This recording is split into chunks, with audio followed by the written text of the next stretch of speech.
무굴 제국을 무너뜨린 게 영국이거든요. 근데 영국에게 또 책임이 있어요. 분할 통치, 이간질. 파키스탄과 인도가 4번 전쟁을 하거든요. 인도 공군기가 2대가 추락했어요. 한 명은 포로로 잡혔어요. 라팔 3기가 격추됐고 미그 29, 그다음에 수호이 5대가 격추됐다는 게 파키스탄 주장이거든요. 중국제 J-10C를 사용해서 격추했다는 건데 라팔이 아무리 그래도 그런 건 아니거든요. 그럼 인도군의 눈으로 봐야지. 중인 전쟁이라는 게 벌어져요. 20%는 중국령, 여기는 국경이 없어요. 쿠르스크 지역에서는 우크라이나가 반격을 하는 상황까지 벌어졌어요. 휴전으로 가고 있다. 빠르면 상반기, 늦어도 하반기엔 휴전 가능성이 있다. 그러나 종전은 아닌 거죠. 벌써 2번 휴전을 했다는 거죠. 일방적인 거지만. 푸틴이 또 일방적으로 70시간 선언했어요. 드디어 푸틴이 야 젤렌스키 이스탄불에서 15일날 만나자. 젤렌스키가 뭐라고 그랬냐. 알았어. 내가 이스탄불에서 기다릴게 이랬어요. 러시아 전쟁 여력 없어요. 푸틴은 지금 경제적으로 위기인 거예요.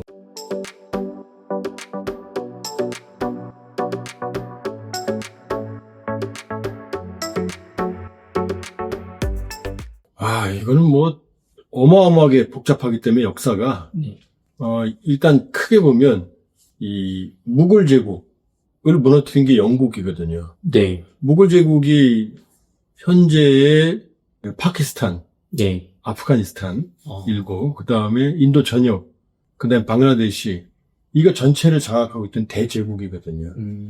근데 이게 영국의 직접 통치를 받기 시작한 19세기 중반이거든요. 우리가 알고 있는 세포의 반란이라는 진압하면서 그 이전에는 영국이 직접 지배는 안 하고 네. 동인도 회사라는 걸 만들어서 그러니까 영국의 일종의 어용 단체 회사죠. 경제적 이익을 취하다가 세포의 반란이라는 걸 겪고 나서 영국이 직접 지배하기 시작을 하거든요. 그리고 영국이 떠난 게 1947년이에요. 2차 세계대전이 끝나니까 네. 더 이상 식민지 지배할 힘이 없잖아요. 네. 근데 이제 문제는 이게 참 비극인데 종교가 네. 종교하고 민족주의가 순기능을 많이 하죠.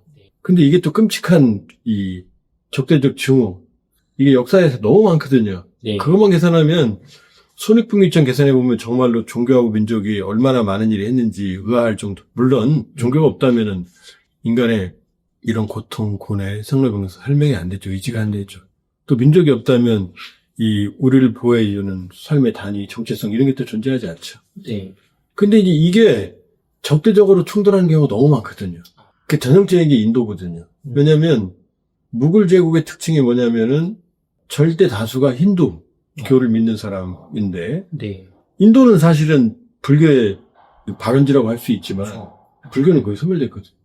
그게 이제 이슬람과 힌두교의 어떤 영향 때문에 인도에 사실 불교가 거의 없는 상황이에요. 근데 어쨌든 이슬람과 힌두로 나뉘었단 말이에요, 무굴 제국이. 네. 근데 무굴 제국의 특징은 뭐냐면 지배층은 이슬람이에요. 근데 피지배층은 힌두거든요. 네. 그게 한 3대7 되거든요. 뭐 비율로. 언제? 1947년 기준으로 대략. 네. 뭐 정확한 수치를 찾긴 쉽진 않지만. 그러면 영국이 떠났는데 인도 아시잖아요. 얼마나 넓어요. 그 안에 그 자치를 가진 소왕국도 어마어마하게 많았어요. 그 중에 하나가 지금 분쟁이 있는 카슈미르 왕국이거든요. 근데 이제 인도가 영국이 떠날 때 이 독립시켜주는데 이게 한 나라는 안 되잖아요. 무굴 제국이 무너졌으니까. 네. 그러면서 종교를 중심으로 네. 크게 2개의 국가로 분리를 시킵니다. 하나는 파키스탄, 네. 하나는 이제 인도가 되는 거죠. 네. 파키스탄은 이슬람, 그 다음에 인도는 이제 힌두교죠. 네. 근데 지금 파키스탄이 서쪽에 인도 서북 쪽에 붙어 있잖아요. 네. 그 옆이 아프간탄이고 위에 탄탄탄이고 이 탄자부터는 다 이슬람이에요. 그런데 이 지금 파키스탄으로부터 거의 1,400km 떨어진 이 동쪽에 네. 여기 방글라데시가 있어요. 이것도 독립할 땐 파키스탄이었어요. 아, 정말요? 예, 2개가 분리된 거의 1,400km 떨어진 이 나라가 서로 길도 없는데 연결돼 파키스탄은 독립하고 이슬람이니까 이슬람이 주류이니까. 네. 그리고 나머지는 힌두교를 믿는 인도로 이제 독립이 된 거예요. 네. 근데 문제는 이 카슈미르는 그리고 이제 이건 주요한 지역들이고 나머지 자치를 가진 소왕국들이 많았거든요. 네. 이 왕국들은 니들이 알아서 해라. 뭐 다들 이제 힌두로 넘어가면 가는 거죠. 근데 카슈미르는 또 왜 문제가 되냐? 여긴 거꾸로 네. 이슬람이 다수인데 이슬람이 70%인데 예. 근데 지배층은 힌두였어요. 아, 그러니까 카슈미르라는 지역은 어떻게 생각하겠어요? 거기 왕한테 맡겼거든요, 자치권을. 네. 그랬더니 왕은 주민들은 70%니까 어떻게 돼요? 우리 파키스탄으로 가자. 근데 지배층은 힌두잖아요. 그쵸. 그러니까 안 되니까 싫어. 이렇게 머뭇거리는 사이에 파키스탄의 지원으로 이 카슈미르에 있는 무슬림들이 네. 봉기를 일으킨 거예요. 파키스탄 밀고토. 그러니까 이 힌두 지배층 왕은 이제 무서우니까 인도한테 야, 나 좀 도와줘. 그러니까 인도가 조건을 걸어요. 인도에 편입되면 도와줄게. 그러니까 카슈미르 왕이 인도에 편입다 도장을 찍어요. 네. 그러니까 그 왕과 인도의 계약에 따르면 카슈미르는 인도령인 거죠. 그쵸. 그런데 이 파키스탄은 그 왕을 인정 안 하는 거죠. 짜고 치는 구섭이고. 아, 그러면서 충돌하면서 카슈미르 지역의 북서쪽의 35%는 파키스탄으로 가고 네. 나머지 45%는 인도로 가요. 그럼 나머지 20% 남잖아요. 네. 이건 남쪽이고 그건 동쪽이거든요. 이건 아크사이친이라고 그래서 이건 또 중국이 점령하고 있어요. 오. 왜냐? 중국이 자기 땅 영유를 주장하면 1962년에 중인전쟁이라는 게 벌어져요. 네. 이때 인도군이 거의 그냥 허수아비처럼 무너지고 중국군이 파죽지세로 밀려내려옵니다. 네. 상상을 못했죠. 그 티베트 고원 산악 지역의 보급을 어떻게 감당했으며 지금도 미스터리하거든요. 네. 그러면서 출전하면서 이제 그 악사이트 20%는 중국이 가져가 있어요. 그러니까 어떻게 돼요? 북서부 35%는 이슬람령, 파키스탄령. 네. 남쪽 45%는 인도령. 20%는 중국령. 여기는 국경이 없어요. 아. 그냥 인도와 파키스탄은 LOC라고 해서 통계선. 예. 자기들끼리 그냥 국경선처럼 우리처럼 군사분계선 같은 거. 그 다음에 인도와 중국 사이는 LAC라고 해서 실질 통제선. 요거로만 거의 있지 국제법적이 인정하는 이 국경은 없어요. 그럼 이게 왜 또 분쟁이 되느냐? 네. 이러니까 이러니까 어떻게 돼요? 지금 파키스탄은 계속 이 인도령에 있는 무슬림들이 네. 계속 분리주의 독립운동을 해왔어요. 그러니까 이쪽과 손잡으면 가져갈 수 있잖아요. 그러니까 이렇게 되면 분쟁이 생기는 거예요. 첫 번째, 종교적인 문제. 두 번째는 또 숨은 건 뭐냐, 수자원이에요. 인더스강이 네. 지금 악사이친이라고 있죠? 네. 중국이 점령하고 그 북쪽, 중국이 점령하고 있는 티베트 히말라야 쪽에서 발원해서 네. 어디로 흘러가냐, 남쪽에 있는 이 인도가 점령한 카슈미르를 지나서 파키스탄으로 네. 넘어서 아라비아로 넘어가요. 어. 그럼 어떻게 돼요? 발원지는 어디 있어요? 중국 쪽에 있잖아요. 네. 중국이 점령하고 있는 티베트. 네. 그 다음에 중간의 경위는 어디로 지나가요? 인도는 카슈미르 지나가잖아요. 네. 마지막은 어디로 지나가요? 파키스탄으로 지나가잖아요. 그 위에서 불을 끄면 어떻게 돼요? 아. 상류에서 만일에 중국이 인더스강 상류를 장악해버리면 예. 인도가 위험해지고, 그쵸. 그 다음에 인도의 카슈미르가 인도가 지배하는 그 인더스강 지류들을 장악해버리면은 파키스탄 수자원의 80%를 인더스강에 의존하거든요. 아. 생명줄이네요. 생명줄이죠. 그런데 세 나라가, 그러니까 파키스탄이 제일 취약하죠. 네. 위에서 끊어버리면. 맞아요. 그러니까 이 수자원도 문제가 있는 거예요. 그러니까 종교적으로나 수자원 문제로나 양국, 파키스탄과 인도는 절대로 양보할 수 없는 지역이 되어버린 거죠. 아. 그래서 파키스탄과 인도가 4번 전쟁을 하거든요. 네. 첫 번째 47년 영토가 분리될 때 이제 서로 독립할 때 네. 이 카슈미르 갖고 충돌을. 음. 그 다음에 62년에 중인 전쟁이 벌어졌다고 그랬죠. 중국과 인도가. 네. 파키스탄이 가만히 보니까 인도가 이 허수아비거든요. 코피 네. 터지거든요. 중국한테. 네. 그 약한 중국 분들한테 밀리거든요. 62년이에요.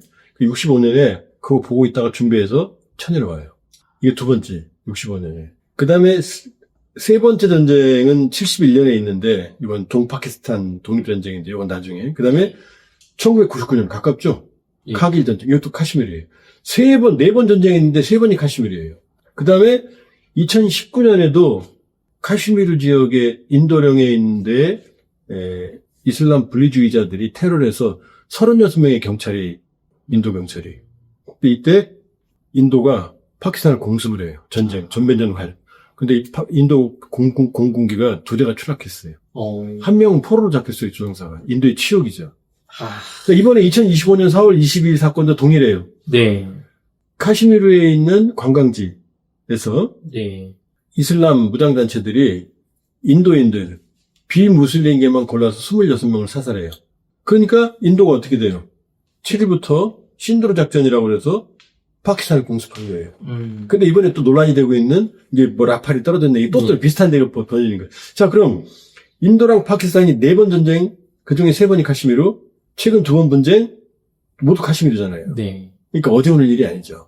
자, 그럼 71년 전쟁으로 가볼게요. 이건 카시미르가 아니에요.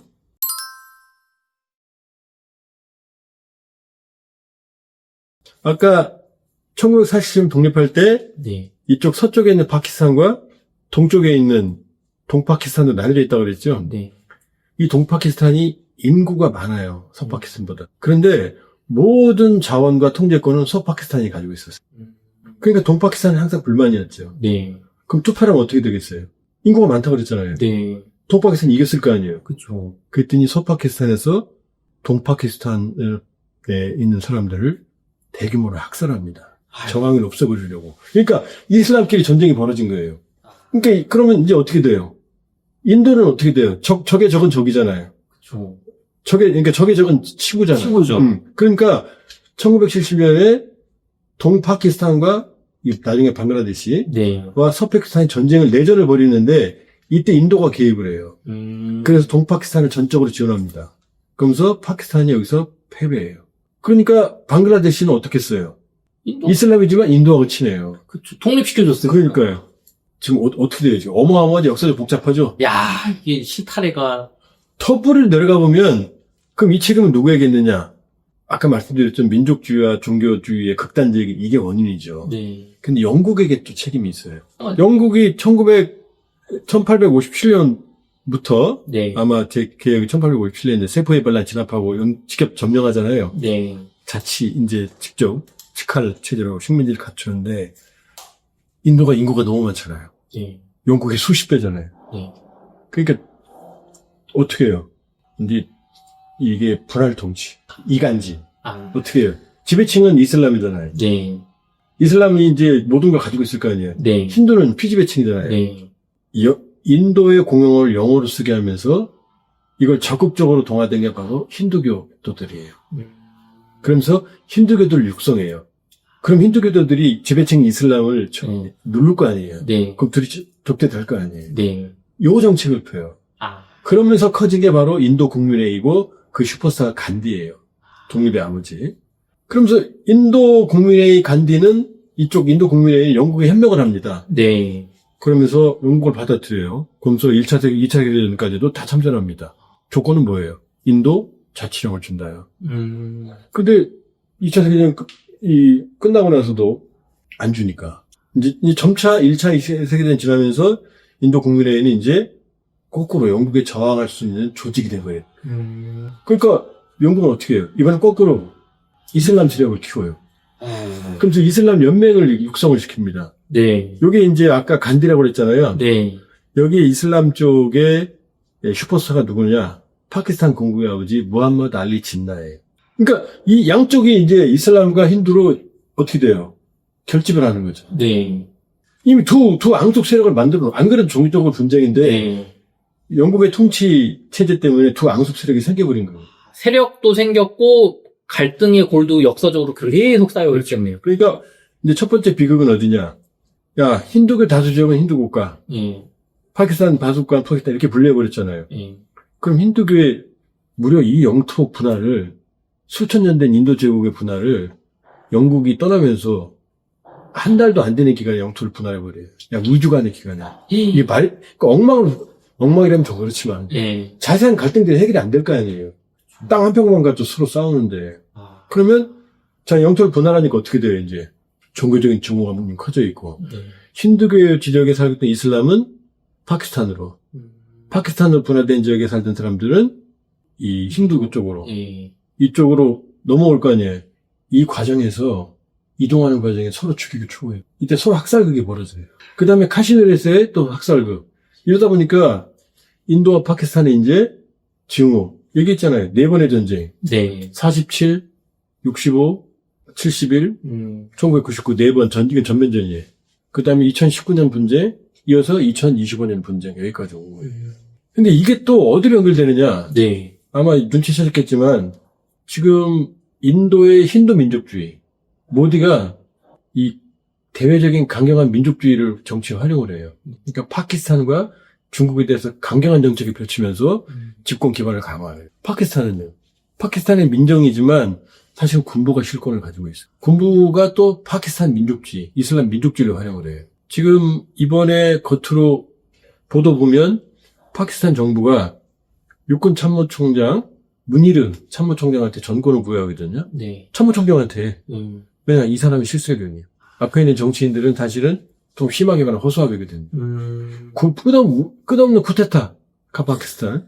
군부 세력이 실세거든요. 네. 그러니까 이 강경파인 무니르가 이번에 인도에 대한 강경 대응을 주도하는 거예요. 그러면 왜 또 무니르는 그러느냐? 네. 무니르는 지금 육군 참모총장인데 이 의회에서 야당의 반발을 무릅쓰고 참모총장 임기를 2027년 연장을 해요. 그리고 이제 지금 집권 세력의 야당이 전 총리인 칸이 이끄는 PTI라는 당이거든요. 네. 근데 일단 이 칸을 투옥했고, 왜냐면 인기가 좋으니까. 지난번 선거에서 이겼어요. 근데 이 선거도 조작을 하고, 민간인도 투옥하고, 그러니까 민심이 안 좋아요. 네. 그러니까 이번 어떻게 돼요? 강경하게 진압을 하니까 파키스탄의 인기가 올라요. 모디도 강경하게 해야만 지지 기반이 강화되는 거거든. 그러니까 여기 또 뭐가 결부돼? 국내 정치까지 결부가 되는 거예요. 둘 다 파키스탄은 군정체제, 사실상 군정체, 군이 실권을 장악하고 있고, 인도는 민주주의 체제로 형식은 갖추고 있지만 애매하죠. 근데 인도하고 파키스탄하고 군부가 좀 다른 거 알아요? 어떻게 다른가요? 인도가 이번에도 2019년에도 비행기 2대가 추락했잖아요. 네. 격추돼 창피당했죠. 이번에도 현재까지는 아직은 모르는데, 네. 현재까지 라팔 3기가 격추됐고, 러시아제 미그 29, 그 다음에 수호의 SU-32 5대가 격추됐다는 게 파키스탄 주장이거든요. 네. 지금 최소 한 기는 확인이 됐어요. 라팔 추락은. 그럼 말이 안 되거든요. 중국제 J-10C를 사용해서 PL-15E라는 네. 이 사거리 200km 내외 넘어가는 이 공대공 미사일로 격추했다는 건데 네. 그래도 말이 안 돼요. 왜냐 라팔과 지금 일부 지금 유튜브에 난리가 났죠. 중국제 J-10C가 생각보다 네. 탁월하다. PL-15E 이 술령은 이제 사거리 150 다운웨이 대용. 그다음에 중국이 쓰는 건 사거리 300이라고 선전하거든요. 네. 그게 탁월하다 막 이렇게 얘기를 하거든요. 근데 그래도 말이 안 돼요. 라팔 미국제 F-15 같은 경우 실전에서 거의 추락한 경우가 없어요. 격추한 경우 거의 없어요. 네. 거의 100대 1 격추 비율이. 심하게 좀 과장하면 1000대까지 간다고 말할 수 있죠. 근데 라팔이 어떻게 일방적으로 세대를 학살당하고 러시아 라팔만 당한 게 아니잖아요. 네. 그럼 4.5세대 라팔 미그 29도 F-16급으로 개발한 거거든요. 러시아가. 네. SU-30도 지금 최소 4세대 이상 전투기거든요. 네. 그러면 러시아하고 미국의 첨단 전투기가 모두 그냥 낙엽처럼 떨어져요? 논리적으로 그럼 J-10C가 무슨 우주 만능이에요? 그것도 개발된 30년이 넘은 건데. 그럼 인도군의 능력으로 봐야죠. 인도군의 능력. 그러니까 인도는 유명해요. 러시아 기술 지원받아서 일단 인도는요. 무기 개발하면 기본이 30년이에요. 정말요? 62년부터 핵 개발했는데 98년에 성공하고. 네. 파키스탄은 98년 5월에 이틀에 걸쳐서 핵실험 6번 하거든요. 네. 근데 인도는 74년에 핵실험하고 98년까지 한 번도 못해요. 왜요? 98년에 가서야 5번 합니다. 그 다음에 인도가 지금 러시아 기술 지원받아서 핵추진 잠수함을 운영을 하고 있어요. 인도가 핵추진 잠수함 2대나 운영해요. 이것도 30년 걸렸어요. 오래 걸리네. 그 다음에 인도의 아준전차라고 있어요. 네. 아준전차. 이것도 탱크 반대에서 거의 한 30년 걸렸어. 이렇게 오래 걸리지? 그나마도 너무 무거워져서, 네. 인도에서 갈 수 있는 데가 거의 없어요. 거의 없다면 좀 심하고. 이거 왜 이러느냐? 인도군의 무능. 그럼 왜 인도군이 무능하냐? 인도는 파키스탄 군이 세다고 그랬잖아요. 네. 근데 파키스탄은 이 쿠데타가 많다고 그랬죠? 네. 근데 인도는 쿠데타가 한 번도 없었어요. 그거 몰랐죠? 의외로 정치는 안 넘냈네요. 네. 그거 왜 그러느냐? 군을 의도적으로 정치 세력이 약화시켜요. 끊임없이. 이 불알 통치하고 네. 통합된 강자가 나오는 걸 막아요. 그러니까 군이 강성해지는 걸 인도 정치계는 원하지 않아요. 파키스탄 봤거든요. 그러니까 군은 딱 전역하고 나면 주요 보직에 못 가요. 잘 가야 외국 대사선거 가는데. 인도군은 그러니까 오죽하면 62년 중인전쟁 코피 터지는 거 보고 65년에 파키스탄이 침공을 하겠어요. 그래서 파키스탄은 요만한 나라고 인도 이만한 나라니까. 전체 군사력을 보면 인도가 2배 내지 3배 앞서요. 이 전력 자체를 보면 한 2대1에서 3대1 사이 되고 국방비는 한 5배 써요. 그 다음에 파키스탄은 없는 항공모함을 2척이나 가지고 있어요. 비크란트하고 비크라마디차. 이게 71년 방글라데시 독립전쟁에 그 당시 있던 비크란트, 그 당시 구형 항공모함, 네. 인도 항공모함이 결정적인 역할을 해요. 왜냐, 파키스탄하고 이 방글라데시하고 떨어져 있잖아요, 동파키스탄은. 그러니까 인도 항공모함이 거기로 가요, 동파키스탄으로. 거기서 부대를 다 괴멸시키는 거예요, 파키스탄. 근데 파키스탄이 또 얼마나 또 굴욕을 당하냐면, 이 비크란트를 잡으려고 잠수함을 보내거든요? 야, 침몰해. 아직까지 미스터리예요. 인도군이 침몰했다는 설도 있고, 자체적으로 침몰 당했다는 설도 있고, 그러니까 지금까지 지난 2019년도 그렇고, 이번도 그렇고, 인도군은 굴욕이죠. 중인전쟁에서 굴욕을 받았고. 그러니까, 인도군은 생각보다 볼륨만큼의 능력을 발휘하지 못한다. 파키스탄군은 그만큼 군부가 결집돼 있다. 네. 그 한 이유 중에 하나가 인도의 군을 견제하는 정치. 그것도 하나의 배경이에요. 그러니까 두고 봐야 알아요. J-10C와 PL-15E라고 하는 공대공 미사일. 이게 결정적이었다라고 보기는 어려워요. 왜냐하면 라팔이 아무리 그래도 지금 실전에서 여러 번 사용됐는데 그 정도는 아니거든요. 네. 그러면 전략 전술면에서의 패배일 가능성. 인도군 통합 능력. 파키스탄은 공중 조기 경보기까지 활용을 했고, 네. 먼저 선제적으로 뭐 여러 가지 설이 있어요. 예를 들면 지대공 미사일 레이더로 지대공 미사일 레이더로 딱 조사를 하면 이 레이더를 발사하면 비행기가 알아요. 땡 하는 소리가 들려요. 귀치질 만한 땡 하고 조종사 알아요. 그거 회피 기동을 해야 되거든요. 요걸로 홀린 다음에 여기 지대공 미사일 이 레이더로 잡은 정보를 파키스탄의 조기 경보기에 종이 떠 있었거든요. 줬고 이게 데이터 링크를 통해서 J-10C에 들어가고 이게 이제 PL-25를 발사해서 추락시켰다. 뭐 얘기들이 아직 많아요. 그 파키스탄도 너무 놀랐다. 5대가 다 떨어져서. 그래서 더 떨어뜨릴 수 있는데 더 떨어뜨리면 인도가 가만히 있어요? 손을 놓으면 승진하면 해올 수도 있잖아요. 그러니까 파키스탄이 더 오히려 많이 떨어뜨렸는데 놀라서 이 정도였어. 이 정도였어. 그래서 야 너네 돌아가. 이제 그만하자. 뭐 이렇게 했다는 설도 있고 여러 설이 있어요. 이제 두고 봐야 하는데 확실한 건 1기 이상의 라팔이 떨어진 건 거의 확실한 것 같아요.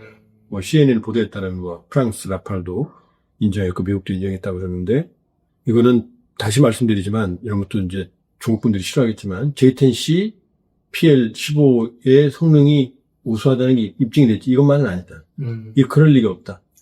인도의 전략전적 실패, 통합적 실패, 그 다음에 인도의 공중조기경보 통제기가 제대로 가동이 안 됐거나 파키스탄제보다 떨어졌다는 얘기지 이것만 갖고는 아니거든요.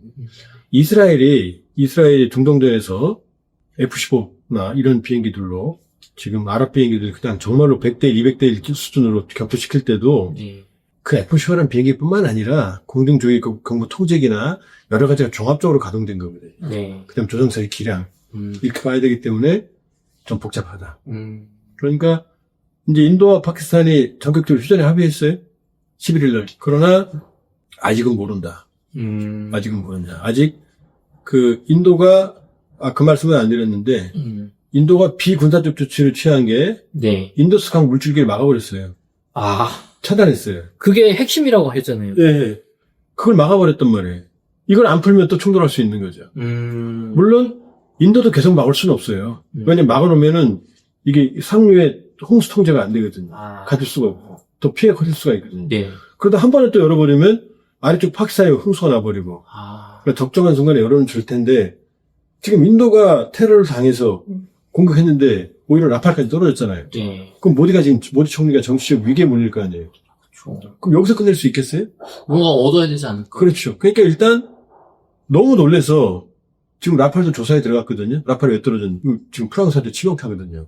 라팔이 안 팔리다가 라파라 팔렸니? 라파라 팔렸니? 이게 유명한 얘기거든요. 네. 안 팔렸거든요. 그러다 인도 팔고가 여기저기 팔고 있는 와중에 세상에 잘 되는 판이거든요. 예.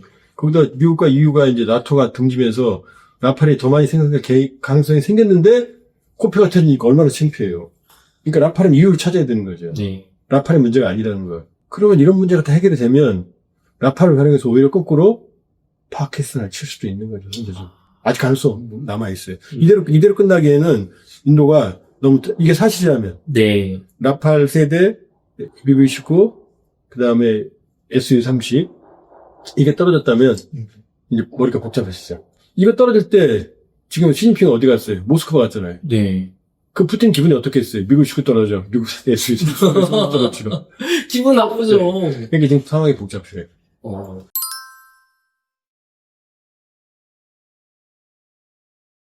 아, 근데 박사님, 이게 파키스탄하고 인도는 핵보유국이잖아요. 지금 사실 우리나라 분들이 걱정하는 게 이거 요새 진짜 우발적으로 핵전쟁 나는 거 아니냐. 감정의 골도 굉장히 짙고.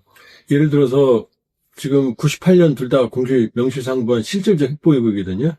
그러니까 핵보유국은 국제법적 용어로 뉴클리어 웨펀 스테이트예요. 네. 이건 NPT 조약에 들어있어요. 그러니까 세계는 둘로 나뉘어요. 뉴클리어 웨펀 스테이트와 넌 뉴클리어 웨펀 스테이트. 핵보유국과 비핵보유국. 근데 여기서 말하는 뉴클리어 웨펀 스테이트는 미국, 영국, 프랑스, 중국, 러시아예요. 유엔 상임이사국 5개예요. 네. 얘네들은 뭐냐? 비핵보유국을 위협하지 않는다. 평화적으로 쓴다라는 조건으로 국제사회 인정을 받았어요. 나머지는 그래 니네들이 그러면 우리는 안 가질 테니까 약속 지켜? 우리도 핵 안 가질 거야 약속한 거예요. 네. 이게 약속이 일종의 이제 그 합인 거죠. 근데 요 사이에 인도 파키스탄 98년 가졌죠. 네. 그다음 이스라엘 가졌죠. 네. 그다음에 북한 네. 2017년 12월 기준으로 북한이 핵보유했다고 선언했거든요. 네. 그럼 이 친구도 핵 가졌잖아요. 네. 그 한국은 핵보유국이잖아요. 그쵸. 근데 이 친구들은 뉴클리어 웨펀 스테이트가 아니에요. 뉴클리어 웨펀 스테이트는 핵도 가지고 있고 국제법이 인정하는 국가들이에요. 네. 그 이 친구들은 명칭이 없어요. 사실상 핵보유. 국제사회가 인정을 안 하는데 네. 그런데 이 핵은 가지고 있는 거죠. 그러니까 일반적인 사람들이 자동차 갖고 있으면 자동차 보유국 아니야? 그게 아니에요. 예를 들면 이런 거죠. 자동차 우리 남 PD님이 전 자동차 있어요. 네. 자동차 보유국이에요. 남 PD님이 자동차를 훔쳤어요. 네. 그 자동차 가지고 있어요. 그럼 자동차 보유한 거죠. 그쵸. 근데 인정받지 못하잖아요. 훔친 건. 세금도 안 내고. 네. 그런 거예요. 아. 그래서 이걸 용어가 없으니까 뉴클리어 케이퍼블 컨트리 주로 그래요. 핵 능력 국가. 그러니까 트럼프가 뭐라고 그래요? 김정은 보고 너 뉴클리어 파워야? 너 뉴클리어 네이션이야 이러잖아요. 네. 이게 뉴클리어 웨펀 스테이트는 아닌 거예요. 또 가진 거 알아? 그렇지만 인정해 주는 것 같지만 인정하는 건 아닌 거죠. 그러니까 파키스탄과 인도는 뉴클리어 케이퍼블 컨트리, 실질적 핵보유국이다 이렇게 말해요. 핵 능력 국가라고 말하기도 하고 복잡하죠. 네. 그런데 이 친구들은 대략 170개 내외의 핵탄두를 거의 비슷해요. 와. 핵탄두는 거의 비슷해요. 그러면 이게 핵 투발 수단이 있어야 될 거 아니에요. 네. 라팔이 핵 투발 수단이에요. 아, 정말요? 그래서 무서운 거예요. 핵탄두 투하할 수 있어요. 아. 라팔 우습게 보는데 이번에 절대로 이번 사건은 라팔 우습게 보면 안 돼요. 네. 자, 근데 보통 미사일이 더 중요하잖아요. 네. 파키스탄과 이란은 인도는 모두 상대의 핵심 지역을 때릴 수 있는 중량거리 탄도미사일을 가지고 있어요. 이거, 그럼 쏠 수 있는 거 아닙니까, 진짜? 그러면 양쪽이 쓰면 어떻게 돼요? 핵은 인도가 더 유리해요. 왜냐? 핵은 2차 보복수단이 있어요. 인도는. 뭐냐? 자, 지상에서 미사일을 발사하죠? 네. 그럼 지상 기지는 대부분 알아요. 이동식 발사대가 있지만 네. 이 생명력에 한계가 있거든요. 그럼 2차 보복수단이 뭐냐? 바로 전략폭격기. 항상 떠 있잖아요. 네. 얘는 못 잡잖아요. 서로 어디 있는지 알기 때문에 1차 보복수단을 때리거든요. 네. 그럼 1차 얻어맞고 2차로 때릴 수 있어야 될 거 아니에요. 네. 파키스탄은 2차 보복수단이 없어요. 2차 보복수단은 이동식 발사대, 그거는 제한되니까. 네. 실질적인 이제 2차 보복수단은 전략폭격기와 잠수함. 잠수함 물속에 들어가면 못 잡잖아요. 네. 지금 이 인도는 라팔의 투발수단이라고 그랬잖아요. 네. 달 수 있어요. 공중에 항상 떠 있으면 될 거 아니에요. 네. 근데 못 잡잖아요. 그 다음에 이번은 서로 정면 대결해서 기다리고 있었으니까 잡은 거고. 그 다음에 인도는 SSBN 전략 핵잠수 2척 있다고 그랬잖아요. 네. 그 물속에 들어가 있으면 못 잡아요. 지금까지 이 잠수함, 물속에서 영화 보면 잠수함끼리 막 오래 써져. 네. 다 거짓말이에요. 아, 그래요? 지구 역사상 잠수함끼리 서로 교전한 사례가 없어요. 아, 정말요? 네, 다 거짓말이에요. 다 거짓말이에요? 물속에서 정확하게 네. 잠수함끼리 교전해서 격침된 사례는 없어요. 어, 예를 들면 떠있는 잠수함을 쐈다든지, 네. 떠오른 잠수함을 쐈다든지, 들어있는 걸 잡았다든지 이건 있는데, 네. 왜 그게 안 되느냐? 물속에 들어가는 순간, 얘가 잠수해버리고 안 나오면 사실상 못 잡아요. 여기 레이더가 못 들어가잖아요. 소나로, 이제 소리 듣거든요, 소나 탐지거리가 그렇게 얼마 안 돼요. 그러니까, 핵진 잠수함은 이론적으로 물속에 들어가면 안 나올 수 있어요. 해결로 다 태울 때까지 10년, 20년. 그러니까 물속에 들어가면 10년 견딜 수 있는 거예요, 최소. 근데 왜 나와야 돼요? 먹을 게 없어요. 아, 승무원들 먹을 게 없으니까. 네. 보급해야 되는. 왜냐하면 재래식 잠수함은 디젤 엔진을 돌리면 잠수함 안에 있는 공기를 태우잖아요. 네. 공기가 없잖아요. 그러니까 신기하다. 어떻게 해요? 나와서 스노클링이라고 엔진을 돌려서 축전한 다음에 들어가서 전기로 가는 거예요. 근데 금방 떨어지고 또 나와야 되잖아요. 네. 그 대가리 드밀면 어떻게 돼요? 보니까 죽잖아요. 네. 그러니까 머리 굴린 게 들어있어서 요 빨대만 올리는. 빨대만. 이걸 스노클링이라고 해요. 여기 뜨거운 연기 나오잖아요. 저게 다 잡히잖아요. 이거 잡혀요. 그래서 만든 게 핵추진이에요. 핵추진은 뭐냐? 분해리니까 공기가 안 필요하잖아요. 네. 이걸 통해서 물을 분해해서 공기도 만들어요. 그러니까 얘네는 안 나와도 된단 말이에요. 근데 길어야 2달 이상 안 들어가 있어요. 사람이 우리 남편님 이 안에서 2달 있어봐요. 미쳐요. 정신병 걸린 거. 여기 창문이라도 있지. 맞아요. 그러니까 2달 이상은 못 견뎌요. 근데 미국의 핵심 잠수함은 최대 작전 기간 딱 항구에 나와서 들어가죠. 안 나와요, 이제. 안 나와요. 그러면 어디 있는지 모르잖아요. 네. 그런데 그럼 소련이 미국 워싱턴에, 그 다음에 워싱턴에서 모스크바에 핵탄두를 쏘면 어떻게 돼요?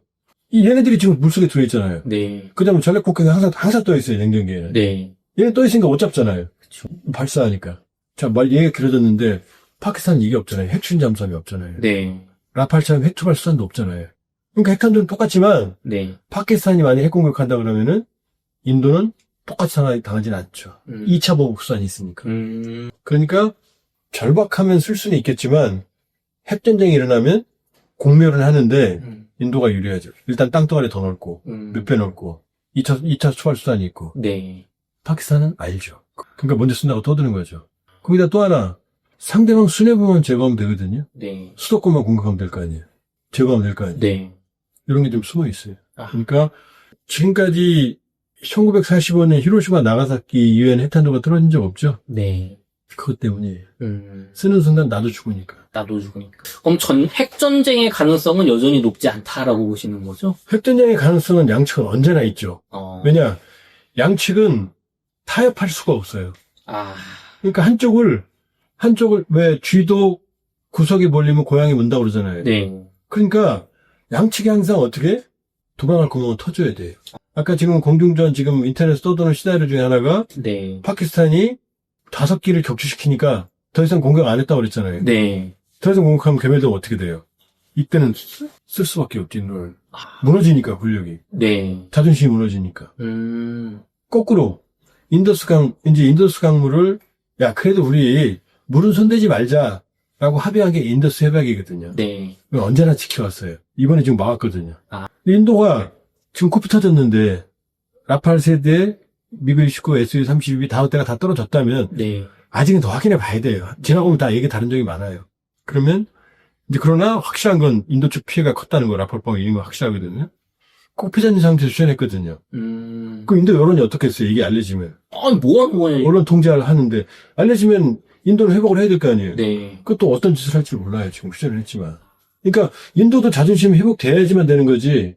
그럼 또 무니르라고 하는 파키스탄 육군 참모총장이 지금 재미를 봤는데 인도는 또 의도 터지면 안 그래도 지금 미심이 나쁜 파키스탄 경제 최악이에요 지금. 거기다 아프가니스탄 난민들까지 와 있고 지금 엉망이에요 지금. 제일 중요한 게 파키스탄은 장기전을 수행할 경제적 능력이 안 돼요. 왜냐 가난한 나라에 네. 인도에 비하면 정말 가난한 나라예요. 인도도 뭐 부자는 아니지만 인도 국력에 비교가 안 되는데 핵을 유지하잖아요. 핵은 빈자의 무기가 아니에요. 핵무기 유지관에 돈이 천문학적으로 들어가요. 그러니까 국방비도 왜곡돼 있고 국방비 비중 높고 그러니까 몇 년 전에 파키스탄에 홍수 났다는 얘기 기억나실 거예요. 네, 맞아요. 아직도 복구를 못했어요.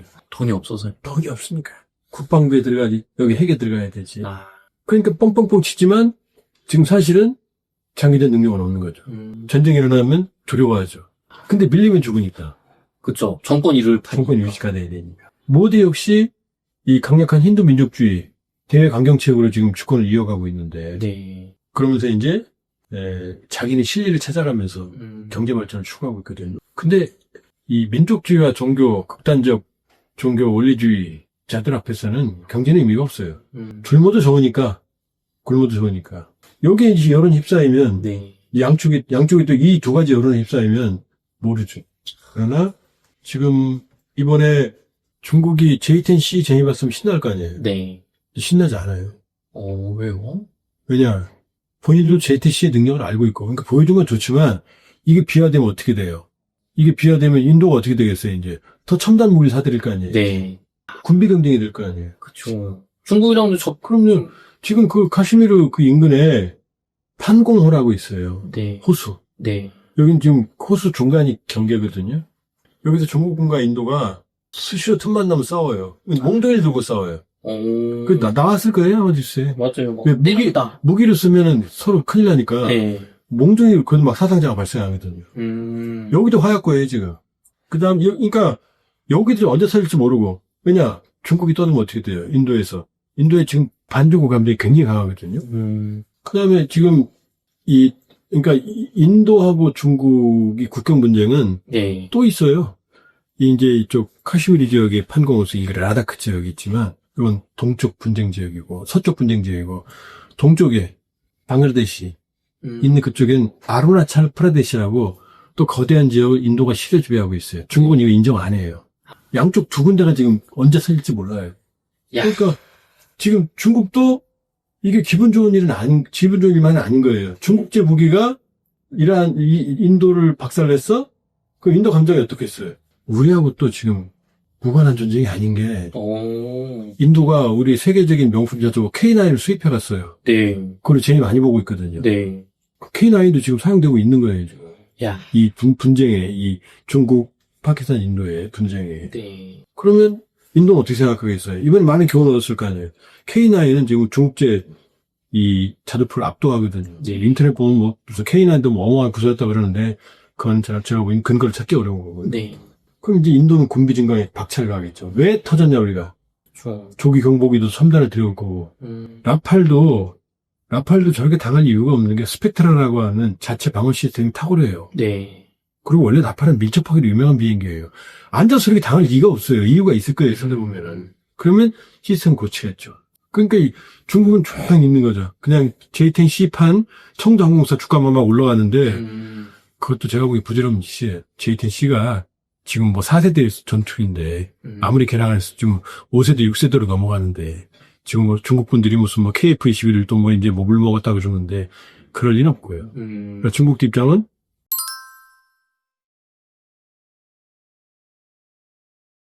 복잡하다.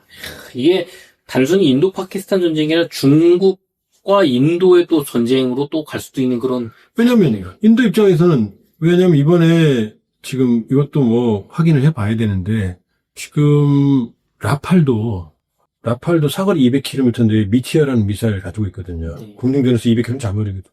그러면 이건 KF-21에도 장착되게 돼 있어요. 네. 그 다음에 미카라고 해서 사거리 80km짜리도 가지고 있고. 근데 왜 앉아서 서 있냐는 거죠. 스펙트라 자체 방어 시스템은 왜 가동이 안 됐고. 그러면 일부 이제 라팔 쪽에서 다운그레이드형, 원래 해외 수출할 땐 다운그레이드형을 팔거든요. 다운그레이드형을 팔았을 가능성도 있다는 설이 제기가 되고 있는데, 그럼 이제 인도 입장에서는 이제 라팔에 와서 조사를 할 거 아니겠어요? 네. 라팔에 와서 조사를 하면, 뭐 라팔에 이제 더 많이 살 가능성도 있죠. 더 많이. 업그레이드된 형태로. 더 많이 살 가능성도 있고, 보완해서. 그리고 이제, 이게 좋은 건 뭐 크게 우리가 쾌재를 부릴 건 아닌데, 일단, 나토도 군비 증가. 이제 인도도 군비 증가. 그러면 인도 입장에서는 어떻게 돼요? 지금 이제 웃고 있는 건 미국하고 한국이라는 설도 있어요. 왜냐, 프랑스제, 러시아제가 다 떨어졌잖아요. 아, 그쵸. 그러면 미국 비행기 떨어진 게 없으니까. 네. KF-21, 팔로, 네. 그 다음에 미국은 미국 비행기, 조기 경보기, 이런 것들, 팔로, 네. 뭐 이런 얘기들이 좀 돌고 있거든요. 그러니까 어찌됐건 중국으로서는 이게 꼭 웃을 수 있을 만한 일은 아니야. 다가올 중인, 네. 인도 중국 간의 분쟁, 판공호수, 그 다음은 아르나찰 프레데시주, 그쪽, 네. 이 아크사이친, 이쪽 지역의 충돌의 대비해서 인도가 이 무력을 강화할 수도 있잖아요. 네. 어마어마하게. 그러면 인도는 항공모함도 2척이나 있다고 그랬잖아요. 크란타우, 크라마드차, SSBN 핵잠수함 2개나 있고. 그러니까 미국이 자꾸 인도를 쿼드에서 그 인도 태평양 전략에 끌어들이는 거예요. 네. 일본은 동쪽에서 중국을 막고, 호주는 남쪽에서 중국을 막고, 태평양에서.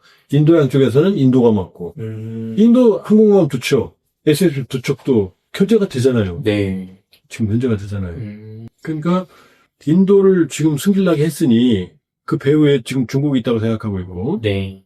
그리고 그 J10C를 운영을 하고 있지만 청도항공사에서 인도하고 파키스탄하고 중국은 JF-17이라고 그래서 공동으로 개발한 전투기도 있어요. 그때 중국제죠 사실은. 근데 이번에 보도가 뭐가 있냐면 원래 PL-15E라고 하는 이 장거리 공대공 미사일, 네. 이거를 원래 수출형은 150km 사거리라고 알려져 있거든요. 네. 파키스탄에. 근데 이번에 그 교전 거리가 150km를 넘는다는 거예요. 그래서 최근 나온 보도는 뭐냐면 중국이 긴급하게 네. 본인들이 가지고 있는 수출형이 아닌 원래 사거리 300km, 200km 플러스 알파로 추정되는 네. 그 원형을 갖다 줬다는 거예요. 그러니까 PL-15E 수출형이 아니고. 네. 그러면 인도가 알 거 아니에요, 그걸. 그쵸. 그럼 지금 이 원흉이 라팔이 이 추락한 원흉이 중국이 되는 거잖아요. 네, 그쵸. 그러면 지금 일을 갈 거 아니에요, 중국에 대해서. 그쵸. 그러면 파키스탄하고도 있지만 그 화풀이를 중국에 할 수도 있죠. 국격 문정에서. 농담이 아니라. 왜냐, 뭐든지 어떻게든 자존심을 회복해야 될 거 아니에요. 네. 그러니까, 아휴, 복잡하죠. 그러니까 어떻게 됐어요. 미국도, 자, 여기서 좀 또 다른 얘기를 하면 여기 국제정치가 개입이 돼요. 네. 원래 인도, 그러니까 인도하고 러시아가 친해진 건 뭐냐면 이 중국하고 소련이 냉전기 때 중소 분쟁을 일으키잖아요. 네. 이 이제 수정주의냐 교류주의냐에서 그 공산주의 교리 갖고 싸우죠. 후르초프는 스탈린, 탈스타인. 근데 마오쩌둥은 스탈린주의자니까 서로 싸우거든요. 그다음에 영토 오술강 때문에 전쟁도 해요. 양측이 많이 죽었어요. 그러니까 이 중소 분쟁이 터지니까 소련은 인도를 활용하는 정책을 펴니다. 인도하고 중국은 분쟁, 국경이 있으니까. 중인 전쟁까지 있었으니까. 그리고 이때는 소련이 인도를 활용을 하니까 인도 비동맹 위기에 또 중심이었고. 네. 그러니까 미국은 파키스탄을 지원해요. 인도를 견제하려니까. 네. 인도를 견제해 소련을 견제하는 거니까. 아, 그쵸. 그때는. 그 다음에 1972년 닉슨 핑퐁 회고로 중국을 끌어내잖아요. 왜? 네. 소련을 잡으려고. 소련 잡으려고. 오늘날 중국이 만들어진 건 미국 때문이에요, 사실은. 자, 이 상황이었죠? 네. 근데 이 상황이 좀 바뀌어요. 언제로 바뀌느냐? 이제 파키스탄하고 미국이 좋을 때까지가 언제까지냐면은 아프가니스탄 전쟁.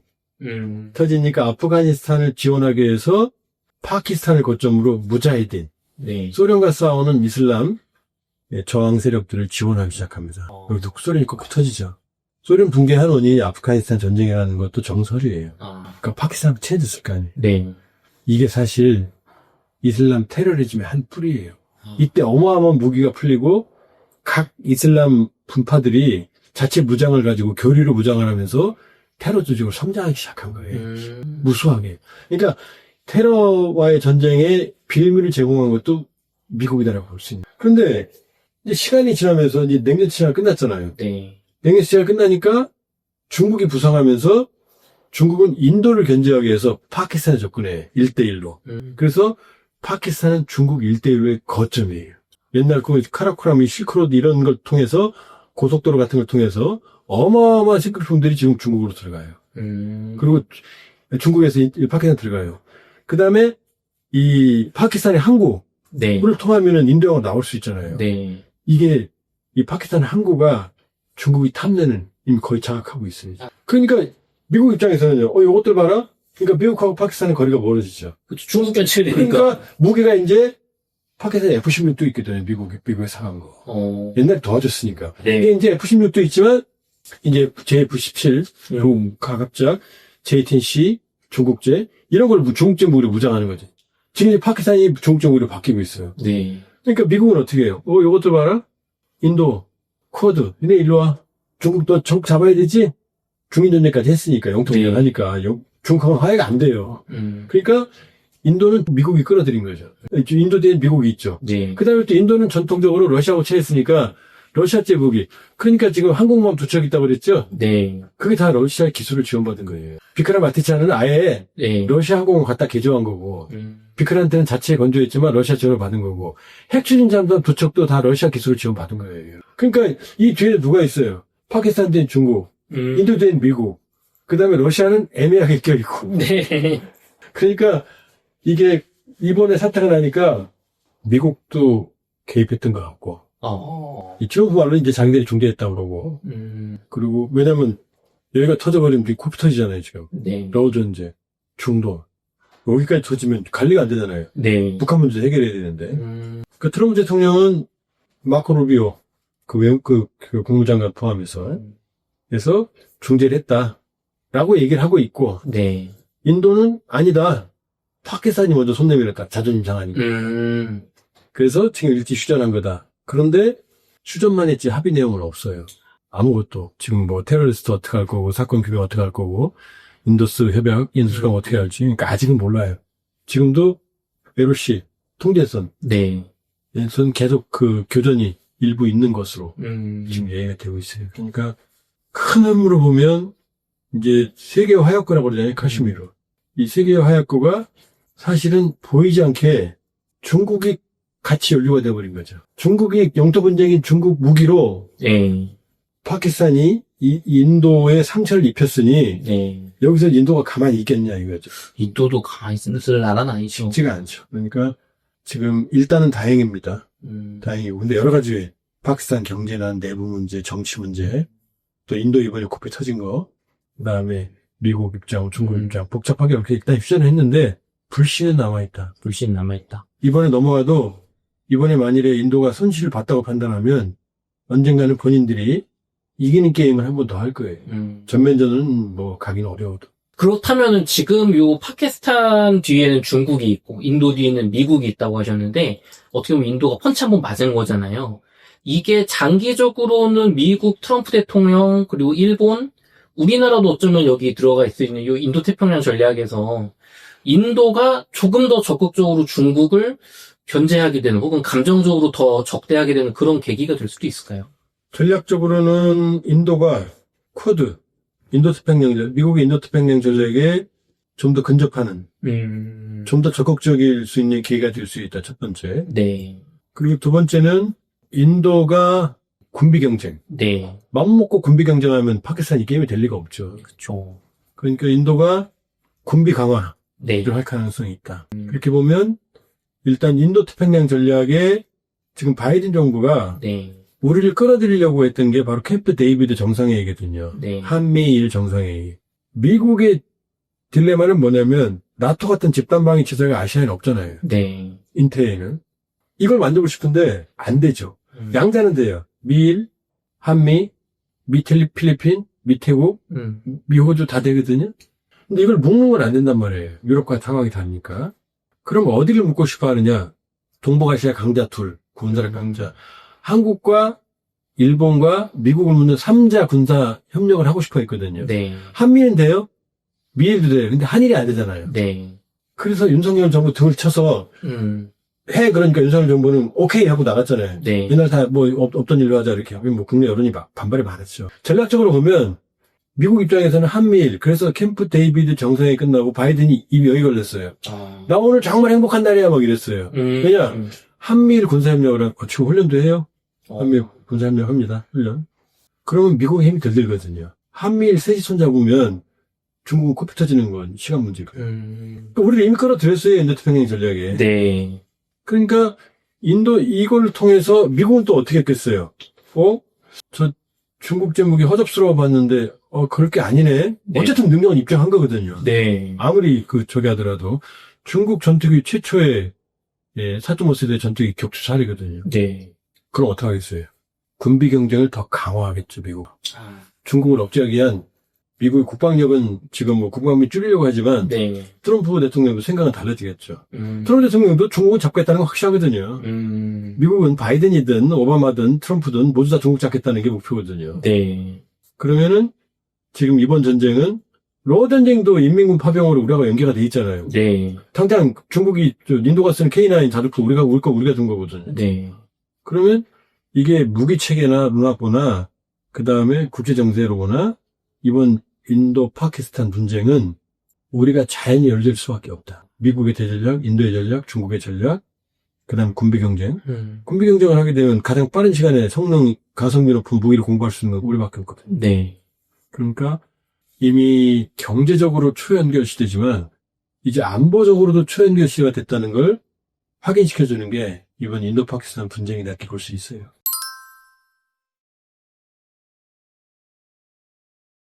박사님, 러시아 우크라이나 전쟁 얘기해 보겠습니다. 지금 러시아에서는 전승절이라고 굉장히 큰 행사가 있었잖아요. 있었죠. 네. 여기 또 시진핑 주석이 참여하기도 그렇죠. 했고 예, 예. 또 30일 휴전 얘기가 나오기도 하고 젤렌스키 대통령이 15일에 이스탄불에서 푸틴 대통령 만난다. 뭐 얘기도 많이 나오고 있는데 요즘 어떤 상황인가요? 지금 전선에 큰 변화는 없어요. 전선에 큰 변화는 없고 오히려 일부 쿠르스크 지역에서는 우크라이나가 반격을 하는 상황까지 벌어졌어요, 최근에.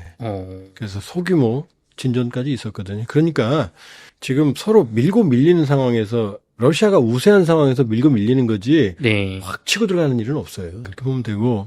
그러나 트럼프 대통령 집권 이후에 큰 흐름으로 보면 이제 종전이라는 말을 트럼프 대통령이 처음 했었죠. 네. 그리고 2월 28일 날 워싱턴에 젤렌스키 대통령을 불러서 그 유명한 공개 설전을 했죠.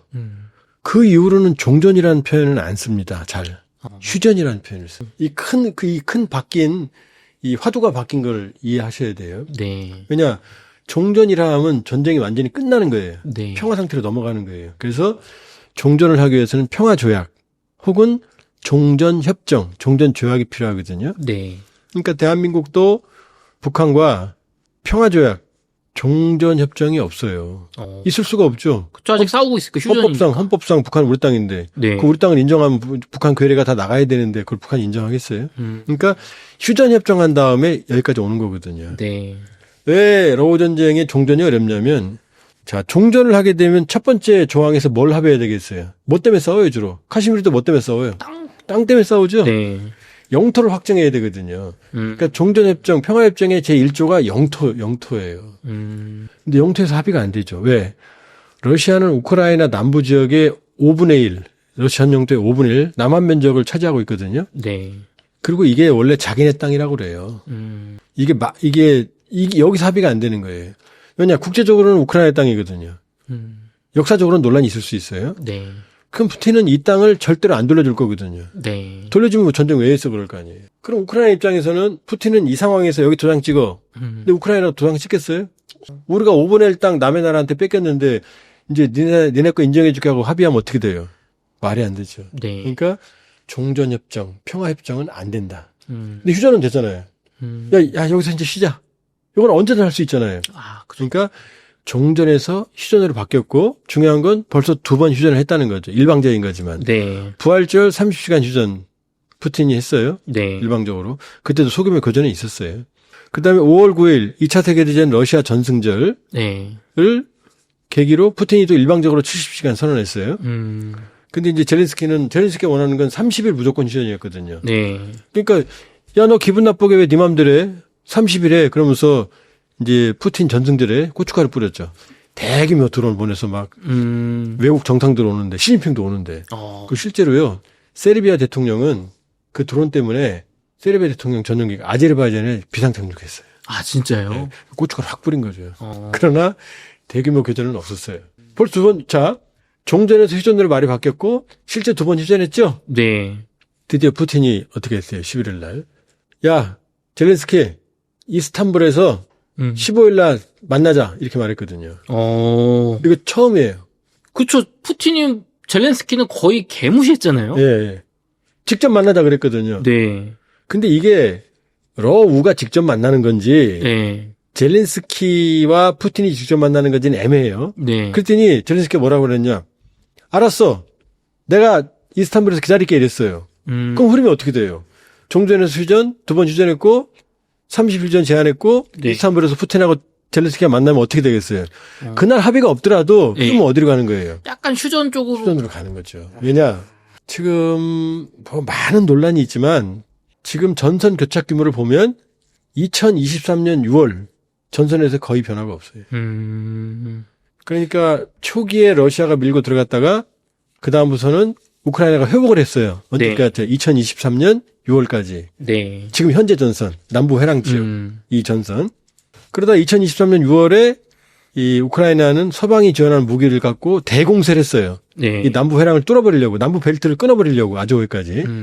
근데 거기서 실패했어요. 그러니까 초기에는 푸틴이 삽질했고 준비 안 되고 들어갔고 네. 2023년 6월에는 젤렌스키가 삽질했어요. 무모하게 전력을 낭비했어요. 그러니까 양쪽이 지쳤을 거 아니에요. 네. 그러니까 양쪽이 전황을 바꿀 만한 대공세는 없어요.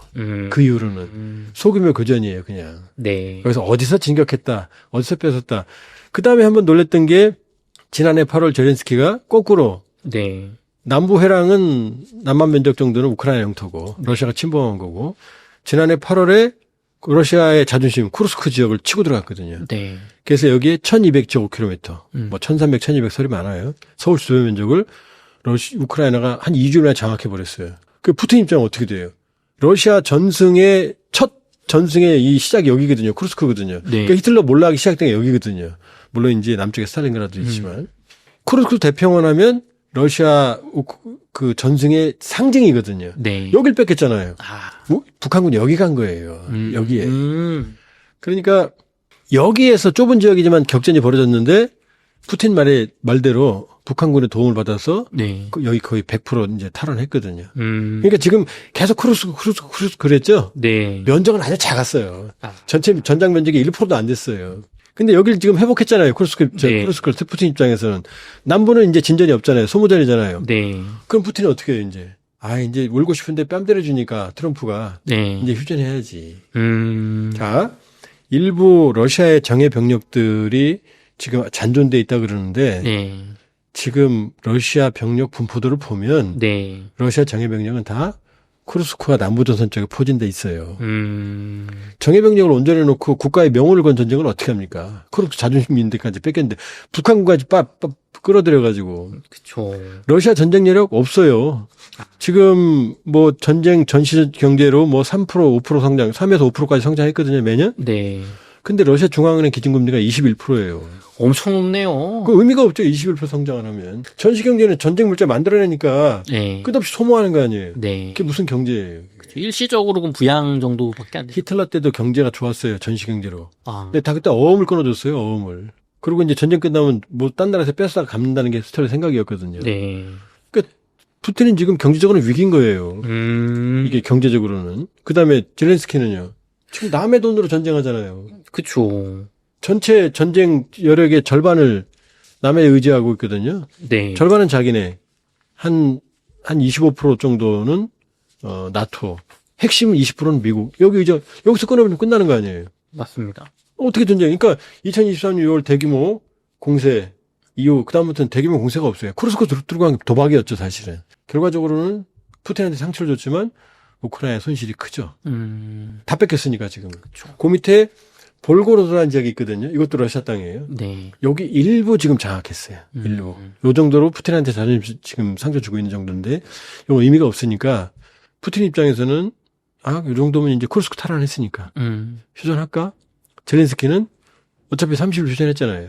평화조약에 도장을 찍으면 영토를 뺏기니까 젤렌스키의 정치적 미래는 없죠. 이제 이 전쟁 끝나면 선거해야 되거든요. 네. 젤렌스키 지난 5월까지니까. 근데 휴전하면 할 말이 있잖아요. 그쵸. 이거 휴전이야. 힘 키워서 다시 뺏을 뺏을 거고, 볼고로드 같은데 지금 장악하고 있잖아? 이렇게 말할 수 있잖아요. 잘 싸웠지? 이렇게 말할 수 있잖아요.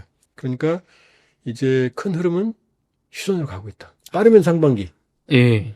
늦어도 하반기엔 휴전 가능성이 있다. 그러나 종전은 아닌 거죠. 네. 박사님, 그 북한군 참전설에 대해서 얘기가 되게 많았어요. 이게 증거가 좀 부족한 거 아니냐, 뭐 시체도 안 나오고 여러 가지 얘기가 있었는데 우크라이나 말만 믿으면 안 된다는데 러시아 국방부에서 북한군 참전을 공식화했다는데 사실인가요? 러시아가 확인했고요. 4월 26일 날 푸틴도 확인했어요. 감사하다고 얘기했어요. 그다음에 북한도 27일자 언론 보도문 통지문을 통해서 참전 사실을 확인했어요. 그리고 마체고라 조북 러시아 대사 같은 경우는 쿠르스크 해방된 지역의 지역 이름을 네. 북한군을 기리는 이름으로 바꾸겠대요. 아, 정말요? 그리고 쿠르스크 지역에 북한군을 기념한 해방탑을 세우겠다고 말했고요. 아. 그리고 김정은은 본인 입으로 평양에 전쟁 위훈탑을 세우겠다. 그래서 목숨을 잃은 희생된 북한군의 영생의 꽃다발이 바쳐질 것이다. 그 다음에 푸틴도 쿠르스크 해방에 희생된 인민군에게 영광이 있으라 이런 얘기했거든요. 양쪽 다 희생된 인민군 얘기했거든요. 네. 어마어마하게 죽었다는 거죠. 우리 국정원 최근 발표에 하면 12,000명이 지난해 10월 상순 러시아로 갔고 네. 12월 상순부터 전쟁에 투입됐고 너무나 많이 소모가 돼서 1월에 3,000명 규모가 더 갔고 그래서 15,000명이 갔고 이 중에 4,700명 최소 4,700명이 손실이고 그중에 최소 600명이 전사다. 이렇게 말했거든요. 네. 그러면은 15,000명 중에 3분의 1이잖아요. 이것도 1년이 아니고 몇 달 만이잖아요. 네. 그럼 거의 괴멸당한 거예요. 그러니까 러시아 입장에서는 너무너무 고맙죠. 15,000명 병력이 쿠르스크 탈환을 해줬으니까. 네. 어마어마하게 죽었잖아요. 그럼 왜 이제 와서 이제 인정하느냐. 그동안 얘기 안 했다가. 네. 그동안 다 사실이었죠. 우리 국정원과 미국 정부가 초기부터 얘기를 했는데 우크라이나 말은 못 믿는다 하더라도 네.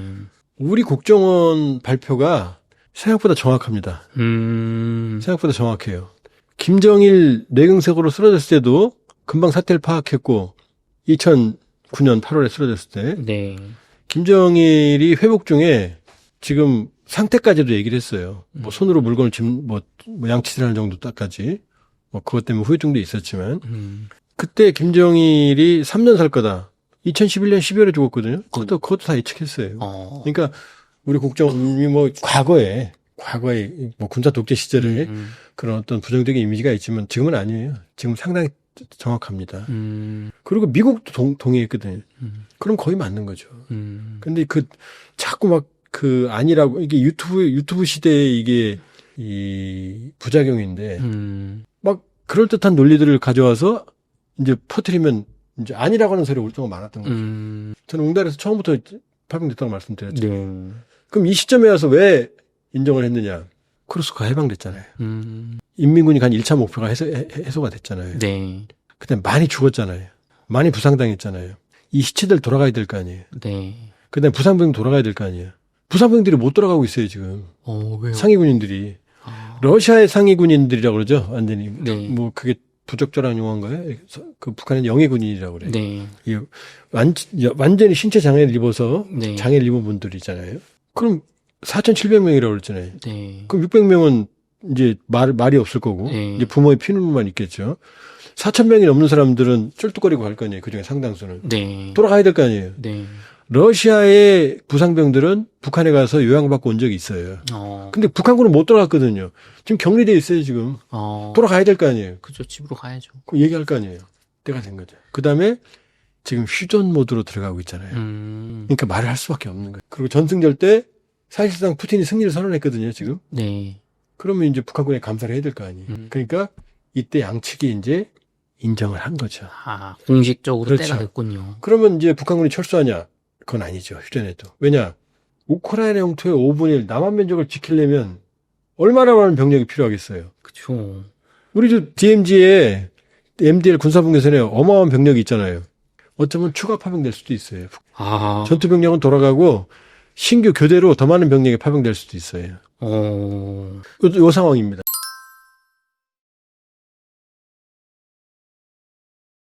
박사님, 그럼 말씀해 주신 것처럼 이제 푸틴도 러시아도 북한도 참전을 공식 인정하고 감사를 했는데 놀랍게도 요번 러시아 전승절 행사에 김정은이 안 갔어요.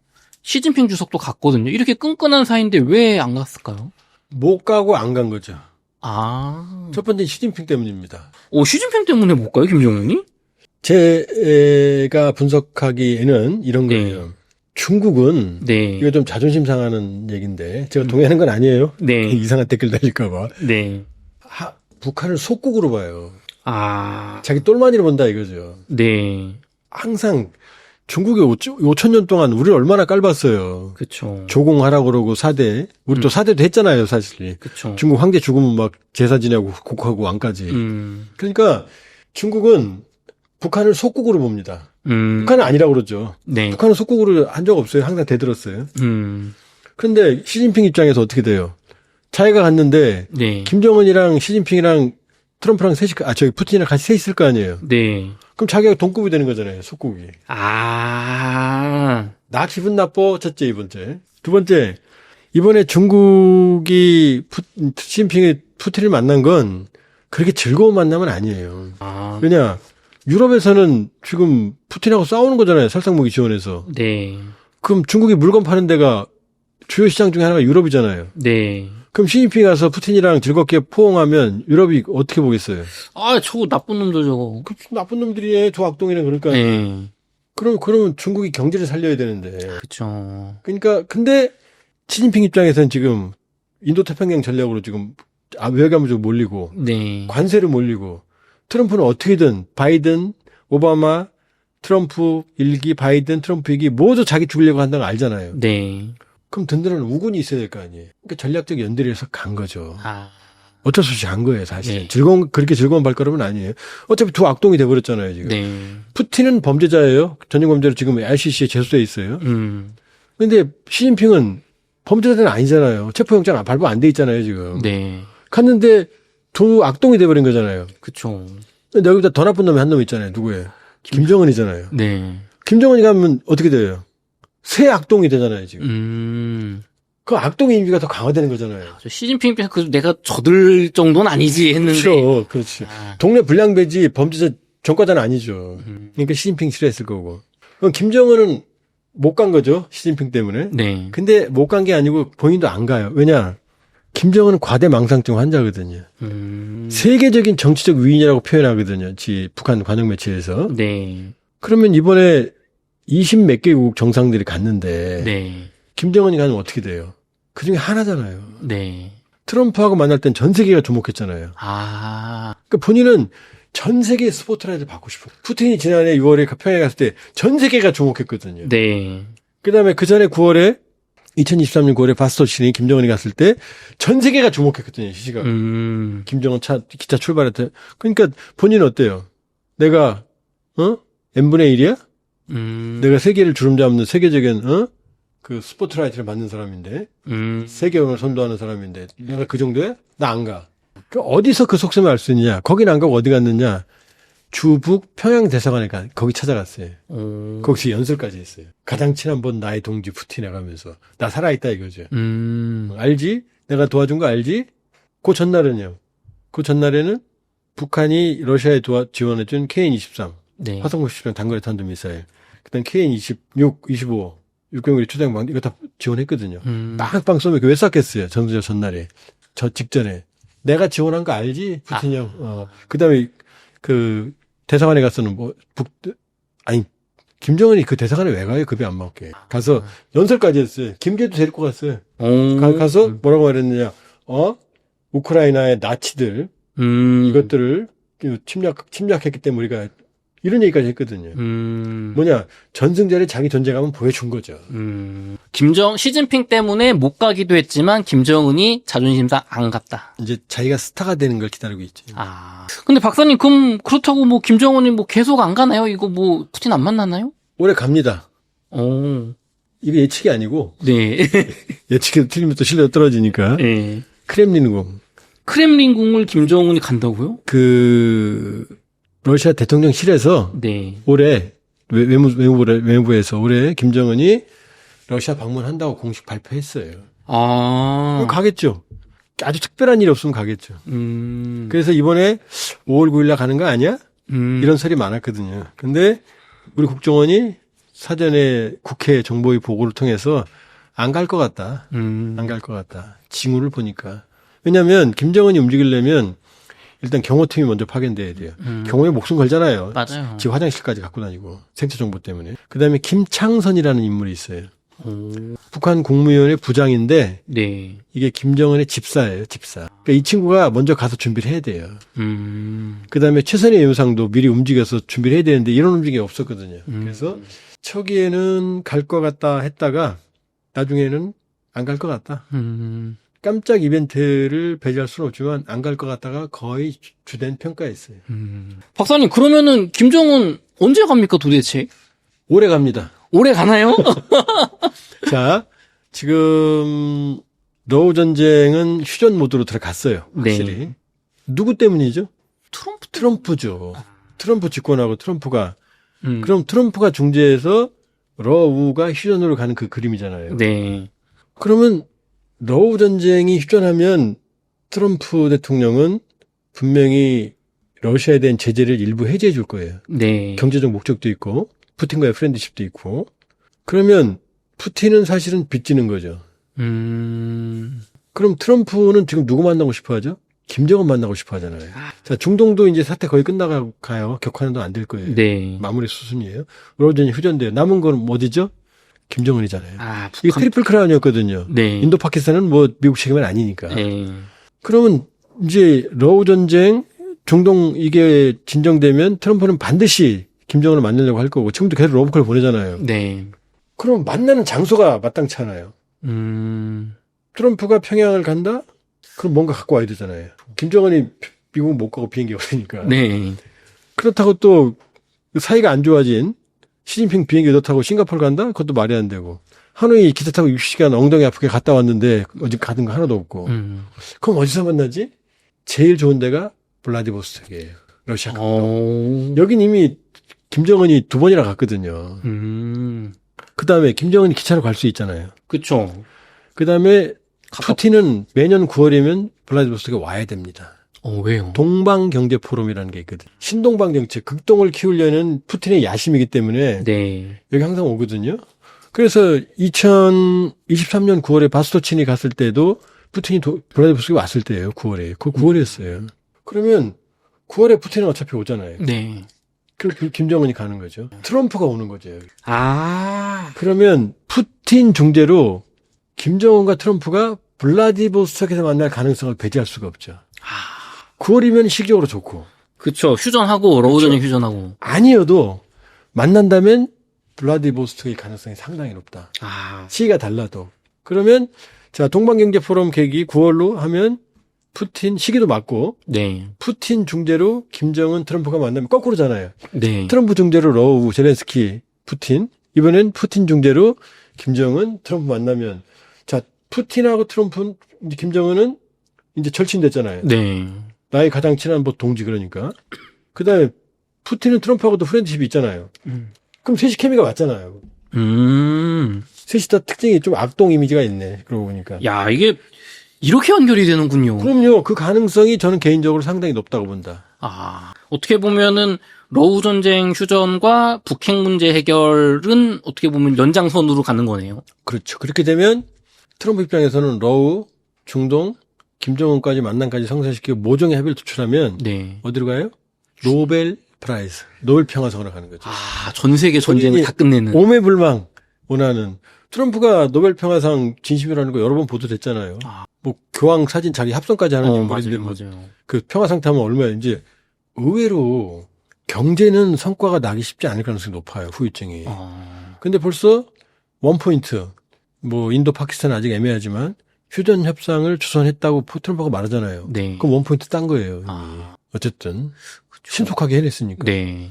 로우 그러면 포인트 10도 올라가죠. 중동 포인트 한 5는 올라갈 거고 김정은 하면은요 포인트 5에 20이 또 올라가죠. 그러면 사실 줘야 돼요. 그 정도 했으면은. 그 정도 했으면 뭐 인성이 어떻든 간에 네.